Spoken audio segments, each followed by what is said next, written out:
Nehru report जो Lord बिरकिनहेड का challenge था, उसके जवाब में ऑल पार्टी कॉन्फ्रेंस हुई फरवरी 1928 में और अपॉइंट की एक सब कमिटी, और जो चेयरमैनशिप थी वो थी मोतीलाल नेहरू की, ताकि ड्राफ्ट किया जा सके एक कॉन्स्टिट्यूशन। ये पहला अटेम्प्ट था इंडियंस के द्वारा कि अपने ही कंट्री का कॉन्स्टिट्यूशनल फ्रेमवर्क को ड्राफ्ट करना। अब कमेटी में कौन कौन थे? तेज बहादुर सप्रू, सुभाष बोस, MS एने, मंगल सिंह, अली इमाम, शुएब कुरैशी और GR प्रधान। ये सारे के सारे मेंबर्स जो है कमेटी में इंक्लूडेड थे।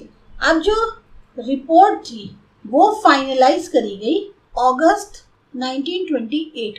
तो जो रिकमेंडेशंस थे नेहरू कमेटी के, उनको यूनानिमसली एक्सेप्ट किया गया, बस एक रिस्पेक्ट में छोड़ के। जहां एक तरफ मेजॉरिटी थी वो फेवर कर रही थी dominion status basis of constitution के तौर पे, वहीं एक सेक्शन था जो चाहता था कंप्लीट इंडिपेंडेंस बेसिस के तौर पे, जिसमें मेजॉरिटी सेक्शन जो है वो जो सेक्शन कंप्लीट इंडिपेंडेंस चाहता था उनको उन्होंने लिबर्टी ऑफ एक्शन जो है दे दिया। रिकैप, नेहरू रिपोर्ट, लॉर्ड बिरकिनहेड का जो चैलेंज था उसके जवाब में ऑल पार्टी कॉन्फ्रेंस हुई फरवरी 1928 में। वहां पर एक सब कमेटी अपॉइंट की गई जिसमें चेयरमैनशिप थी मोतीलाल नेहरू। ये पहला अटेम्प्ट था इंडियंस के द्वारा कि एक कॉन्स्टिट्यूशन को ड्राफ्ट करना अपनी खुद की कंट्री के लिए।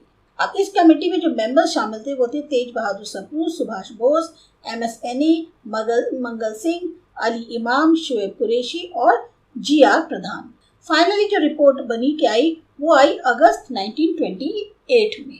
सारे रिकमेंडेशन जो है वो एक्सेप्ट कर लिए गए सिवाय एक की। जो मेजॉरिटी थी वो फेवर कर रही थी डोमिनियन स्टेटस आधार होना चाहिए कॉन्स्टिट्यूशन का, जबकि एक सेक्शन जो था वो चाहता था कंप्लीट इंडिपेंडेंस मिले, वो उस जो है आधार होना चाहिए कॉन्स्टिट्यूशन का। तो मेजॉरिटी सेक्शन ने जो है वो सेक्शन कंप्लीट इंडिपेंडेंस डिमांड कर रहा था उसको जो है लिबर्टी ऑफ एक्शन दे दिया।